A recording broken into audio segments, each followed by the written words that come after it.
पूंजीगत मद में रुपये 86 करोड़ का बजट प्रावधान किया जा रहा है। संस्कृत पाठशालाओं का अनुदान हेतु रुपये 28 करोड़ का बजट प्रावधान किया जा रहा है। अध्यक्ष जी, नई सोच के प्रतीक कुछ अन्य योजनाओं का यहाँ उल्लेख किया जा रहा है।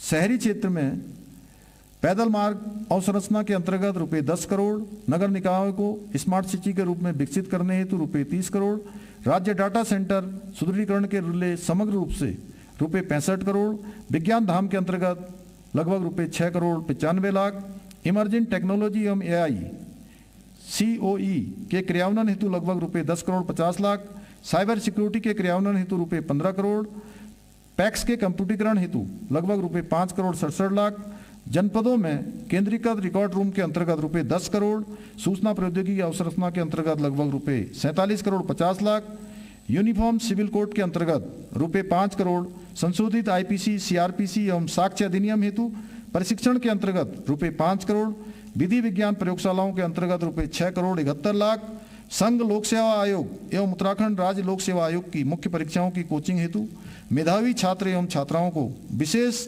आर्थिक सहायता के अंतर्गत रुपये 1 करोड़ 50 लाख का बजट प्रावधान किया जा रहा है।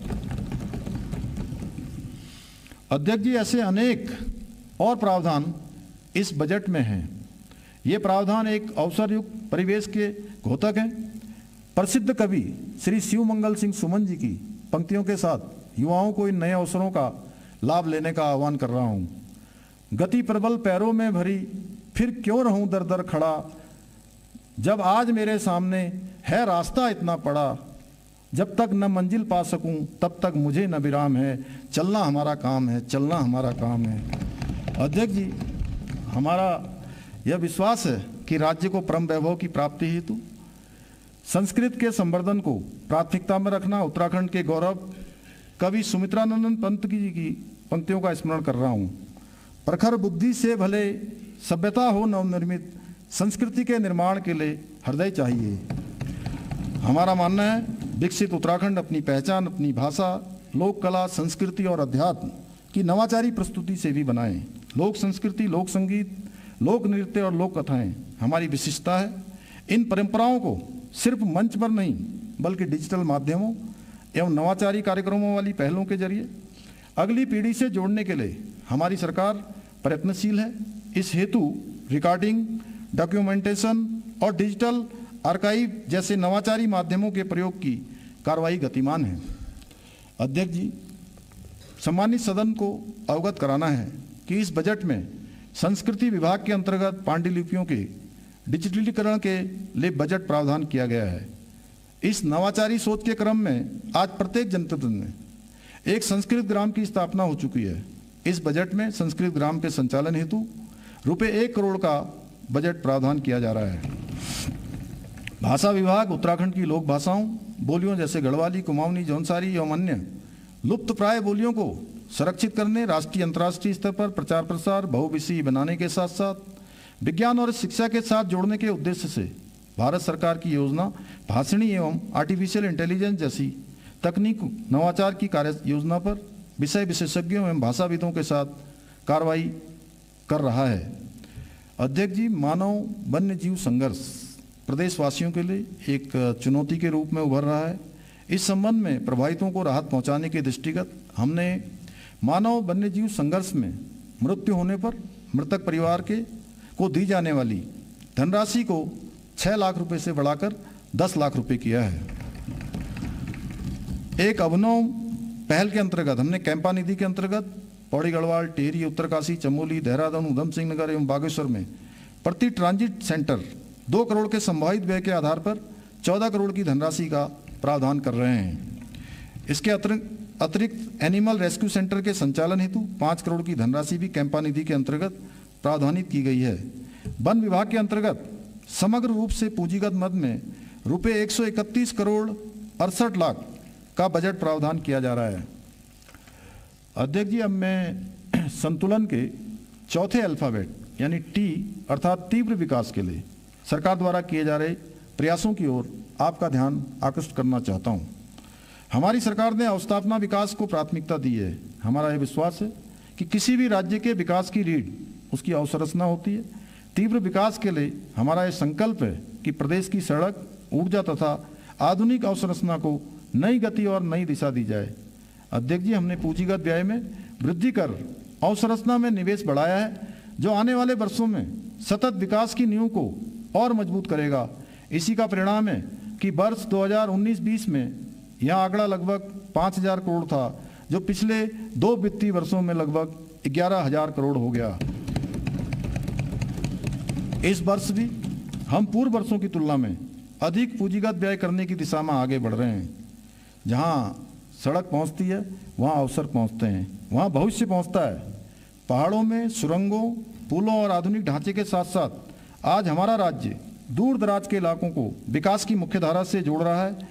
डबल इंजन सरकार के दम पर हम आने वाले वर्षों में उत्तराखंड के दूरस्थ क्षेत्रों तक रेल पहुंचाने और लास्ट माइल कनेक्टिविटी सुनिश्चित करने के लिए आशान्वित हैं। अध्यक्ष जी, हमारी सरकार के कार्यकाल में लोक निर्माण विभाग के तत्वाधान में अनेक महत्वपूर्ण योजनाएं पूर्ण की हैं। यहाँ कुछ योजनाओं का मैं उल्लेख कर रहा हूँ।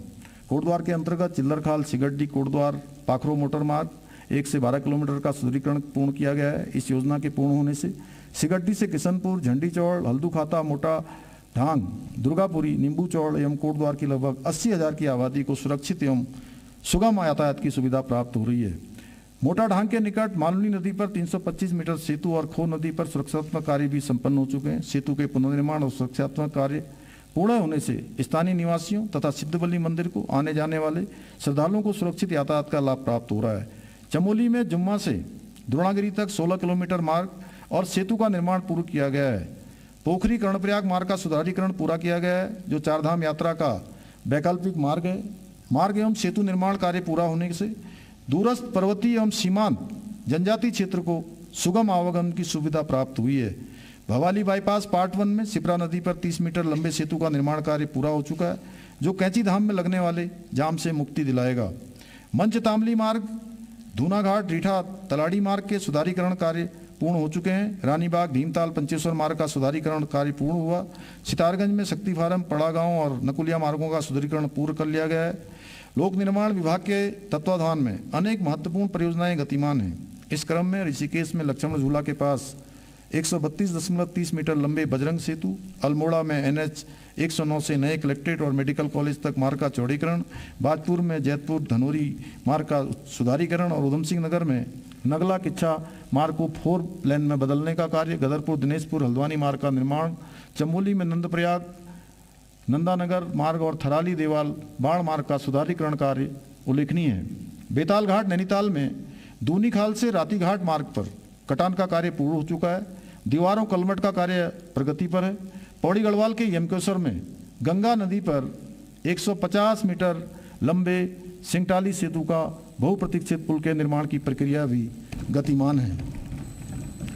हमारी सरकार द्वारा न केवल सड़कों के नवनिर्माण हेतु अपितु विद्यमान सड़कों को गड्ढा मुक्त किए जाने और सुरक्षित बनाए जाने को शीर्ष प्राथमिकता दी गई है। इस क्रम में गड्ढा मुक्त सड़क एवं अन्य कार्य योजना के अंतर्गत रुपये 400 करोड़ का बजट प्रावधान किया जा रहा है। नंदा देवी राज्यात यात्रा के लिए 25 करोड़ का बजट प्रावधान किया जा रहा है।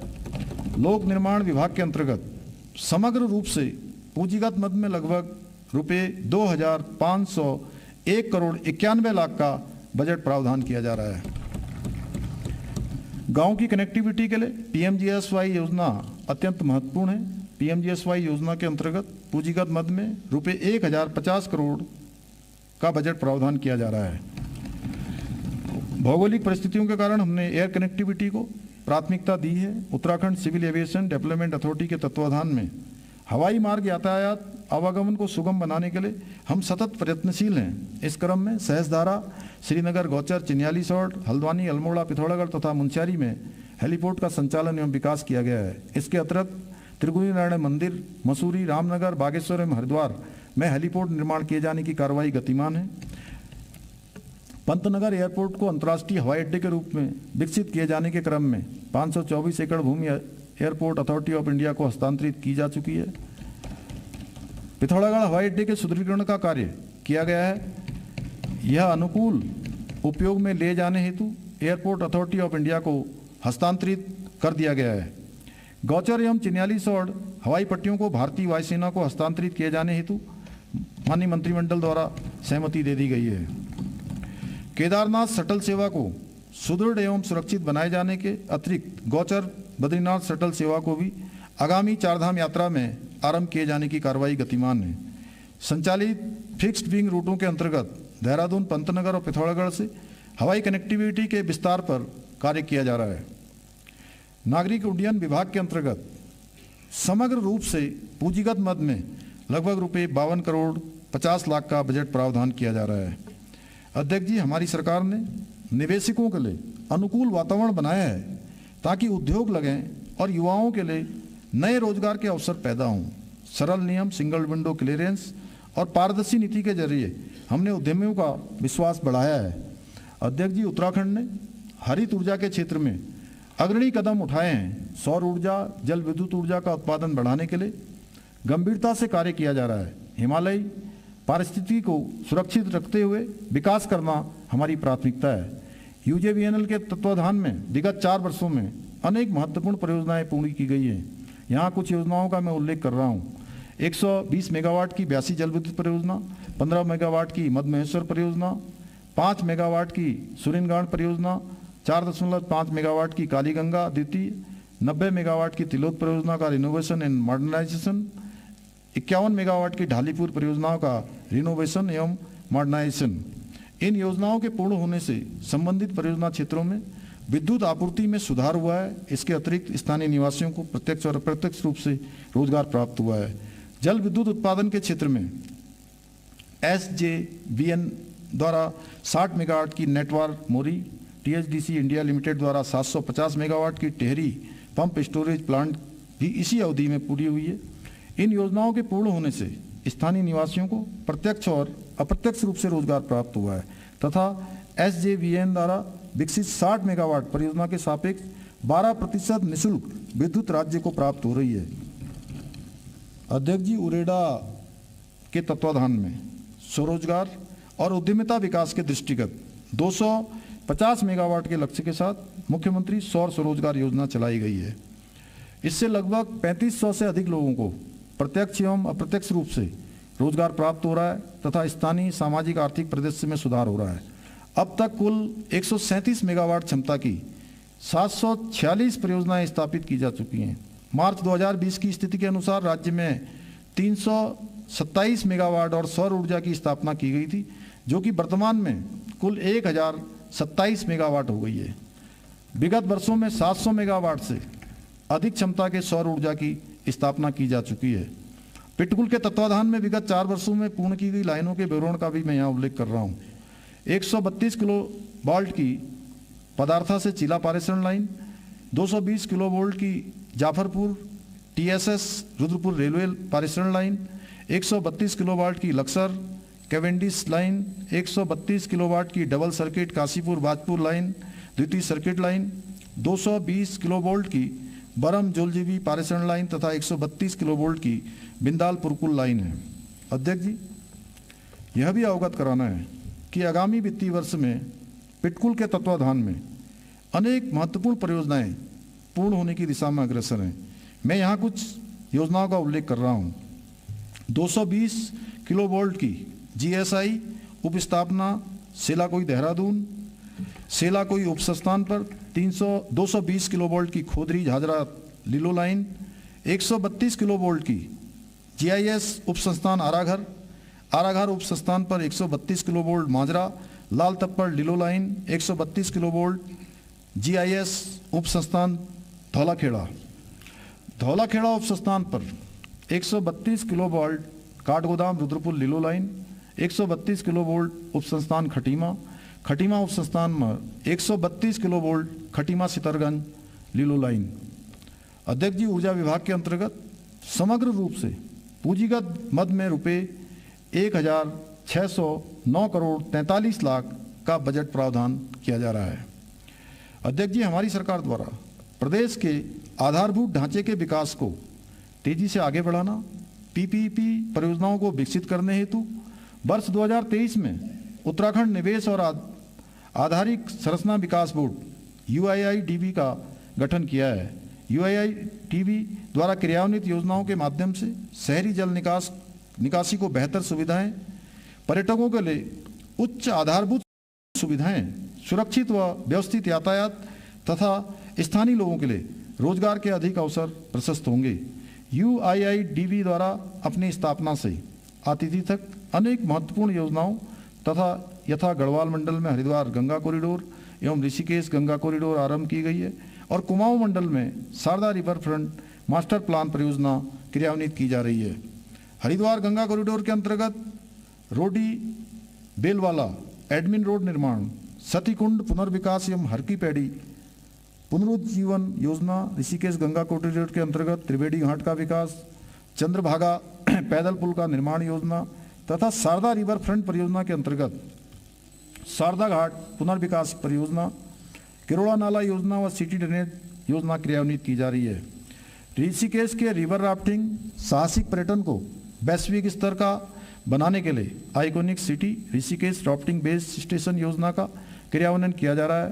गढ़वाल मंडल में श्रीनगर स्थित बेल केदार एवं बेलकंडी मार्ग क्षेत्र में विशेष आध्यात्मिक आर्थिक zone special spiritual economic zone स्थापित किया जा रहा है। अध्यक्ष जी, अर्थव्यवस्था का विकास गांव और शहर दोनों के विकास से होता है। यह बजट गांव के लिए स्वावलंबन और शहर के लिए आधुनिकता की दोहरी रणनीति लेकर आया है। इस क्रम में अब संतुलन के 5वें अल्फाबेट यू अर्थात उन्नत शहर एवं गांव के विकास के लिए किए जा रहे प्रयासों की ओर आपका ध्यान आकर्षित करना चाहता हूं। ग्राम्य सशक्तिकरण के लिए किए गए समग्र प्रयासों को अंग्रेजी भाषा के संचिताक्षर के कौशल विकास, ई इकोलॉजी संवर्धन, डी धरोहर संरक्षण, ए अवसंरचना निर्माण और आर से रिवर्स माइग्रेशन से निर्मित केदार से समझा जा सकता है।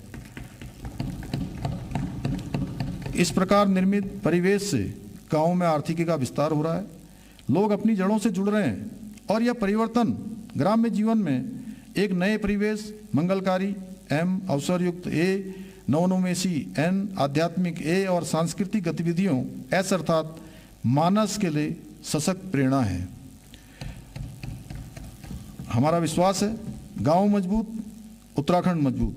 ग्राम स्तरीय अवसंरचना व पंचायतों को सशक्त बनाने के दृष्टिकोण से विभिन्न विभागों यथा ग्राम विकास, पंचायती राज विभाग, महिला सशक्तिकरण एवं बाल विकास विभाग, स्वास्थ्य विभाग, प्राइमरी शिक्षा विभाग आदि के अंतर्गत संचालित योजनाएं तथा अवसंरचनाएं उल्लेखनीय हैं।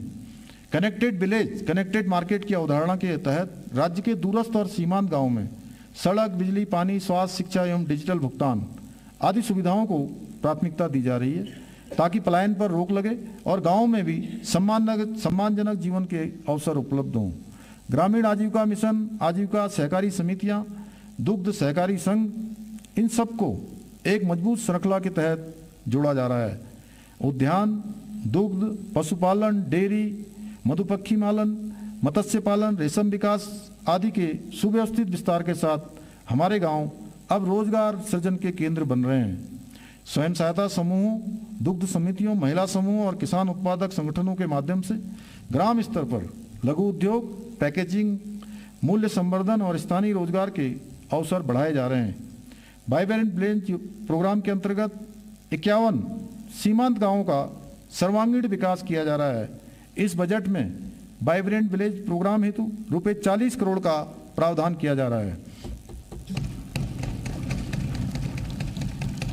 विकसित भारत रोजगार गारंटी एवं आजीविका मिशन ग्रामीण के तहत पारदर्शी और समयबद्ध भुगतान, परिसंपत्तियों के निर्माण और आजीविका से जुड़े कार्यों के माध्यम से स्थायी आय वृद्धि पर विशेष ध्यान दिया गया है।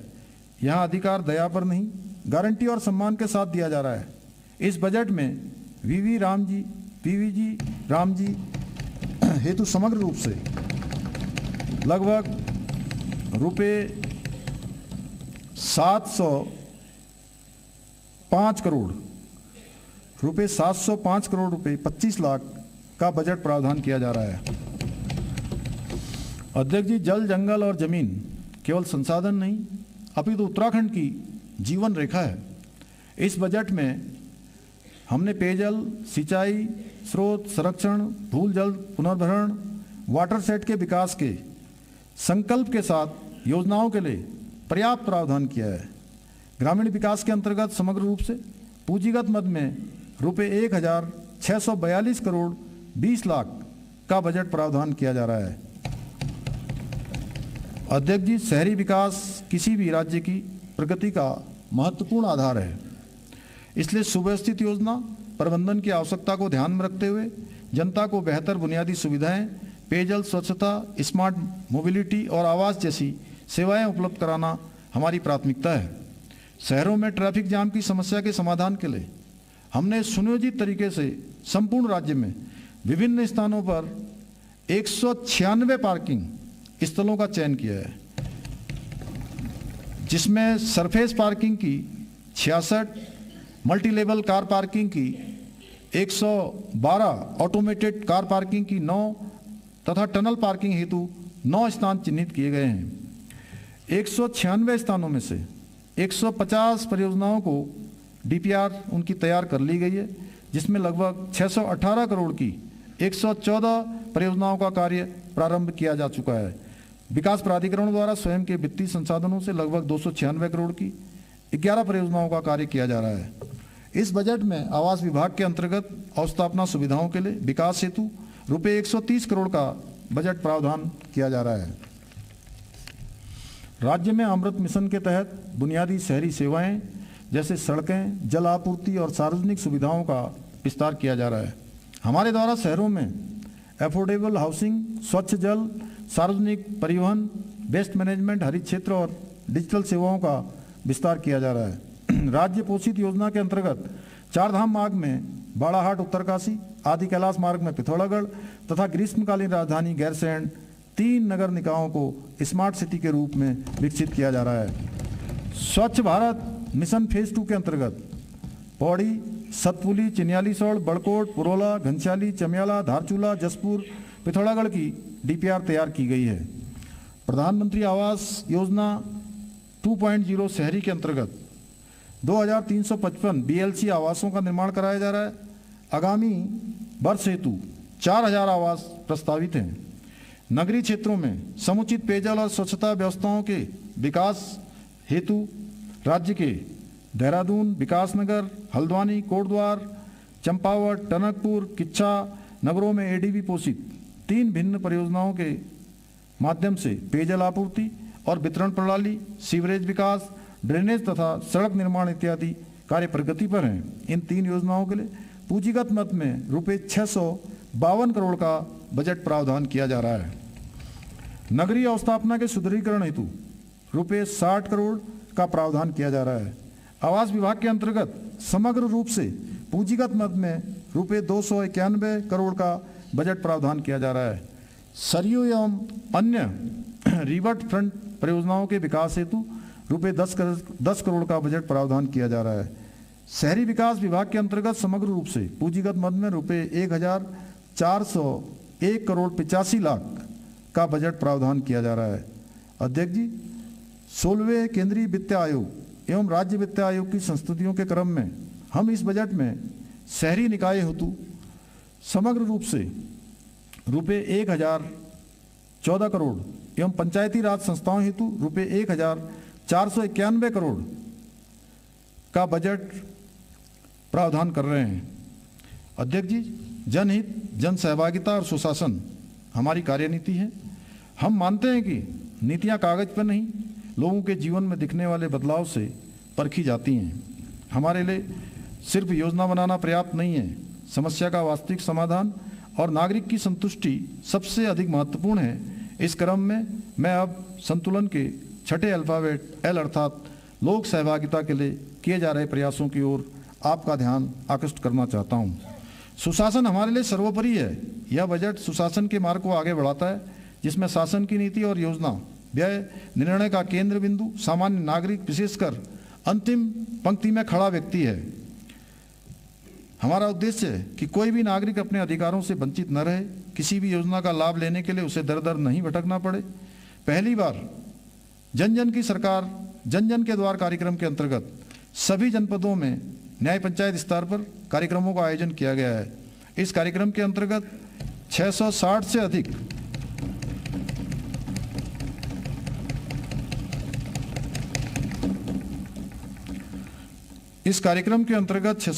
अधिक शिविरों का आयोजन किया गया। जिनमें 5,33,000 से अधिक नागरिकों ने सहभागिता की तथा 33,000 से अधिक जन शिकायतों का मौके पर ही निस्तारण किया गया। अभियान के माध्यम से दूरस्थ क्षेत्रों सहित प्रदेश भर के नागरिकों को घर के पास ही सरकारी योजनाओं और सेवाओं का लाभ प्राप्त हुआ। सरकार का दायित्व केवल नीतियां बनाना नहीं, बल्कि अंतिम पंक्ति में खड़े व्यक्ति तक उसका लाभ पहुंचाना है। जन जन की सरकार, जन जन के द्वार, इसी सोच का परिणाम है। अध्यक्ष जी, बजट एक माध्यम है जनता की आकांक्षाओं को साकार करने का, इसलिए हमने बजट में जन सहभागिता को और सुदृढ़ किया है। हम बजट निर्माण में न केवल जनता के सुझाव आमंत्रित करते हैं, अपितु स्वयं जनता के बीच में जाते हैं। इसी क्रम में हमने कुमाऊं मंडल में, बनबसा तथा गढ़वाल मंडल में, पौड़ी में बजट पूर्व संवाद कार्यक्रम आयोजित किए गए। लोक सहभागिता बढ़ाने के लिए हमने विभिन्न विभागों के अंतर्गत टेक्नोलॉजी को बढ़ावा दिया है। इसी क्रम में राजस्व विभाग द्वारा 6 पोर्टल 10 जनवरी 2026 को लॉन्च किए गए हैं। खतौनी ऑनलाइन प्राप्त करने हेतु ई भूलेख, सजरा मानचित्र ऑनलाइन देखने हेतु ई भू नक्शा, कृषि एवं कृषि से संबंधित गतिविधि के लिए ऋण प्राप्त करने हेतु ई एग्री लोन, प्रदेश में निवेश आदि के दृष्टिगत भूमि क्रय की अनुमति प्राप्त करने हेतु ई भू अनुमति, खतौनी में खातेदार एवं सह खातेदारों के अंश का निर्धारण करने हेतु ई भूलेख अंश, राजस्व वसूली हेतु ERCS, राजस्व न्यायालयों को पूर्णतः ऑनलाइन एवं पेपरलेस बनाए जाने हेतु ERCMS की कार्रवाई गतिमान है। अध्यक्ष जी, डिजिटल प्लेटफॉर्म, ऑनलाइन सेवाएं और पारदर्शी प्रक्रियाएं केवल फाइलों की गति नहीं बढ़ा रहे हैं, बल्कि आम नागरिकों के आत्मसम्मान को मजबूत कर रहे हैं। अब दुर्गम क्षेत्र का व्यक्ति भी महसूस करता है कि सरकार उसके गांव की चौपाल और उसके मोबाइल दोनों पर एक साथ मौजूद है। अध्यक्ष जी, अच्छे शासन की कसौटी वही समाज होता है जहां आम नागरिक बिना डर भय के अपनी बात कह सके, उससे विश्वास हो कि सरकार उसकी शिकायत पर निष्पक्ष कार्रवाई करेगी। मुख्यमंत्री हेल्पलाइन 1905 का प्रभावी क्रियान्वयन नई सोच का प्रतीक है। नागरिक toll free call, online portal और मोबाइल एप्लीकेशन के माध्यम से अपनी शिकायतें दर्ज कर रहे हैं, जिससे सरकार और जनता के बीच संवाद, जवाबदेही और विश्वास का नया मॉडल विकसित हुआ है। भ्रष्टाचार की शिकायत के लिए टोल फ्री नंबर 1064 के प्रभावी क्रियान्वयन से हमने संदेश दिया है, अब किसी भी स्तर पर होने वाली अनियमितता, रिश्वतखोरी या दुरुपयोग पर चुप रहने और कार्यालयों को चक्कर काटने की मजबूरी नहीं है। टोल फ्री नंबर 1064 का प्रभावी क्रियान्वयन भ्रष्टाचार मुक्त उत्तराखंड के संकल्प को नागरिक सहभागिता के साथ जोड़ता है। अध्यक्ष जी, संतुलन के 7वें अल्फाबेट ए अर्थात आर्थिक शक्ति के संबंध में अवगत कराना है कि इकोनॉमी और इकोलॉजी के मध्य संतुलन बनाते हुए कृषि, उद्योग और पर्यटन तीनों ग्रोथ ड्राइवर्स को समुचित प्राथमिकता देते हुए विकसित भारत के लक्ष्यों के साथ उत्तराखंड के विकास की रणनीति को संबद्ध करते हुए आर्थिक शक्ति के रूप में उत्तराखंड को स्थापित करना हमारा परम ध्येय है। इसी क्रम में मानव पूंजी में निवेश, क्षमता संवर्धन, पूंजीगत व्यय में वृद्धि, निर्बाध एवं सुरक्षित संयोजकता एवं प्रौद्योगिकी आधारित विकास और स्टार्टअप इकोसिस्टम को एकीकृत दृष्टि के साथ विकसित करने का कार्य किया जा रहा है। हम प्रतिस्पर्धी अर्थव्यवस्था को की चुनौतियों का सामना करते हुए नए अवसरों का लाभ प्रदेश को दिलाने के लिए प्रतिबद्ध हैं। स्थानीय संसाधनों, उद्यमिता और नवाचार की शक्ति से एक आशापूर्ण परिवेश निर्मित हो रहा है। अध्यक्ष जी, सुशासन हमारा जीवन मंत्र है। कुशलता, जवाबदेही, पारदर्शिता और संवेदनशीलता हमारी प्रशासनिक व्यवस्था के मार्गदर्शक हैं। ई गवर्नेंस का प्रभावी क्रियान्वयन शासन को सेवा में बदल रहा है। पारदर्शी व्यवस्था, तकनीकी आधारित शासन, वित्तीय सुप्रबंधन, सर्वस्पर्शी विकास के माध्यम से जनता का विश्वास शासन प्रणाली पर लगातार बढ़ रहा है। इसी क्रम में संतुलन के 8वें अल्फाबेट एन अर्थात न्यायपूर्ण व्यवस्था की ओर ध्यान आकृष्ट करना चाहता हूँ। न्यायपूर्ण व्यवस्था के लिए आवश्यक है कि कानून समान रूप से लागू हो, निर्णय पूर्वाग्रह रहित हो, व्यक्ति अपनी सामाजिक या आर्थिक स्थिति के कारण न्याय से वंचित न रहे। हमने अनेक योजनाओं के माध्यम से न्याय, गृह, समाज कल्याण, जनजाति कल्याण, अल्पसंख्यक कल्याण सहित अन्य विभागों में आवश्यक प्रावधान किए हैं। शिक्षा, स्वास्थ्य, कौशल विकास और आजीविका आदि के क्षेत्र में सामाजिक न्याय को आर्थिक अवसर में बदलने का प्रभावी साधन है। शिक्षा एवं कौशल विकास, सामाजिक सुरक्षा योजनाएं, असंगठित क्षेत्र के श्रमिकों के कल्याण की योजनाएं आदि को ध्यान में रखकर किए जा रहे बजट प्रावधान इस दिशा में सशक्त पहल है। इस बजट में यथास्थान ऐसे अनेक प्रावधान किए जा रहे हैं। देवभूमि उत्तराखंड के मूल स्वरूप को अक्षुण्ण बनाए रखने के लिए हम कृत संकल्प हैं। अतिक्रमण मुक्त उत्तराखंड के लिए नदियों, नालों, तालाबों, सरकारी और वन भूमि पर अतिक्रमण हटाने के लिए राजस्व, वन, सिंचाई और शहरी विकास विभागों की संयुक्त कार्य योजना लागू है। राज्य की सरकारी भूमि अतिक्रमण मुक्त करने की दिशा में हमने महत्वपूर्ण प्रगति की है। देवभूमि परिवार योजना के अंतर्गत राज्य का एक एकीकृत, व्यापक एवं गतिशील परिवार आधारित डाटाबेस का निर्माण किया जा रहा है। आगामी वित्तीय वर्ष में इस योजना को लागू किया जाएगा। इस बजट में देवभूमि परिवार योजना के अंतर्गत लगभग रुपये 10 करोड़ 17 लाख का बजट प्रावधान किया जा रहा है। हमारा ध्येय है उत्तराखंड ऐसा राज्य बने जहां हर नागरिक सिर ऊंचा रखकर जी सके, ज्ञान, अवसर तथा न्याय सबके लिए मुक्त और सहज हो, जहां मानवीय संवेदनाओं का दिया अखंड जलता हो और हृदय वसुधैव कुटुंबकम भाव से धड़कता हो। यह बजट रोजगारपरक विकास को नई दिशा देने वाला है। हमारा लक्ष्य है कि युवाओं को अपने गांव, अपने जिले, अपने राज्य में सम्मान